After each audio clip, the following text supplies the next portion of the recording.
Anthony, what do you think would happen if we got two groups of the most enthusiastic hockey players on the planet and put them together? I'm guessing the excitement would be a little overwhelming. I would love to see that. Well, you don't have to wait long. The CNIB, as part of their centennial celebrations, brought together the Vancouver Eclipse blind hockey team with some alumni from the Vancouver Canucks. They mixed them up and came up with an incredible game. Grant Hardy went ringside to find out more. Hey gentlemen, this is Steve Correa. He's going to be playing with you guys today from the Canucks alumni. Hey guys. Steve as well. Welcome. Wherever you want to sit, grab a place. All right. It's game day for the Vancouver Eclipse blind hockey team as they welcome members of the Vancouver Canucks alumni to the dressing room. Today's demonstration game in Abbotsford, BC will give these ex-professional hockey players a chance to experience the game up close and personal. I'm Graham Foxcroft. I'm a center with the Vancouver Eclipse blind hockey team. There's a couple of rule changes. We got a bigger puck for one. Our nets are a little bit smaller. We got a pass rule. Once you cross over the blue line, you have to make one pass before you're able to score. Our goalies are blind. Our forwards have a little more higher sight, and our defenders are a little bit lower sights. I'm Gary Nyland, ex-NHLer. I played for the Toronto Maple Leafs, Chicago Blackhawks, and the New York Islanders. And I wear number 2 for the Canuck alumni. The puck is a whole lot heavier than a rubber puck, and that takes some getting used to. And yeah, just reacting to everyone reacting to the noise of the puck. And so that's a little bit different. I was very impressed with the goalies because the way they play the net, and I kind of got onto it halfway through the game, is when they hear the sound, they square their bodies up to the puck. And I think if you go to any goalie school, that's the first thing they tell you. You have to get your body square to the puck. So most of the time they get square and the puck hits them. Again, very impressive. They look good in the net. They look like goalies in the net. My name's Mark Lofthouse. With the Canuck alumni. I'm a retired NHL player. Played with the Washington Capitals, Detroit Red Wings, and I wear number 8 for the Vancouver Canuck alumni.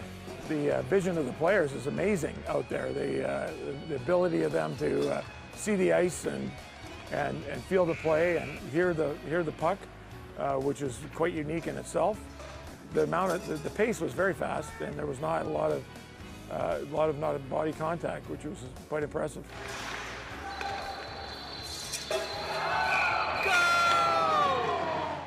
Every game has its challenges, and according to Eclipse member Brian Mackey, players learn to adapt their play.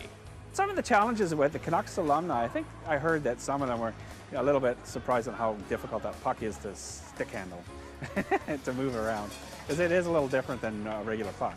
And then with us, sometimes this rink particularly, there's a lot of light entering from the different sides of the windows and things. So, you know, lighting always changes the way we play, too.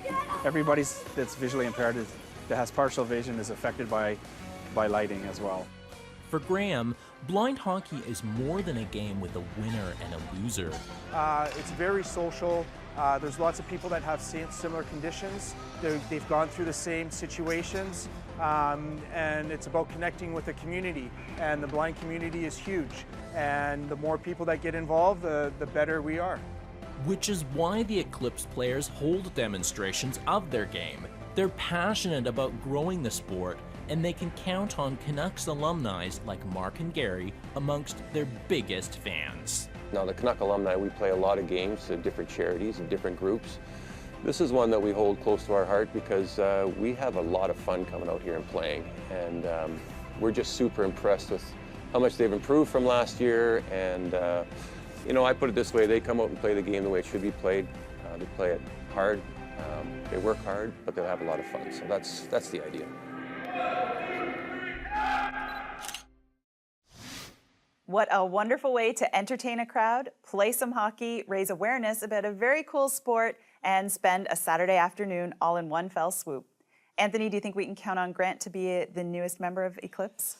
I wouldn't bet on that, Victoria, but I can say that he did embrace some aspects of this event fully. For example, Grant really enjoyed eating hot dogs at the concession stand.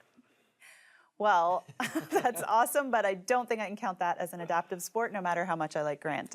Well, the purpose of this event was to raise awareness and interest in the sport of blind hockey. So if you'd like more information or to get involved, check out blindicehockey.com.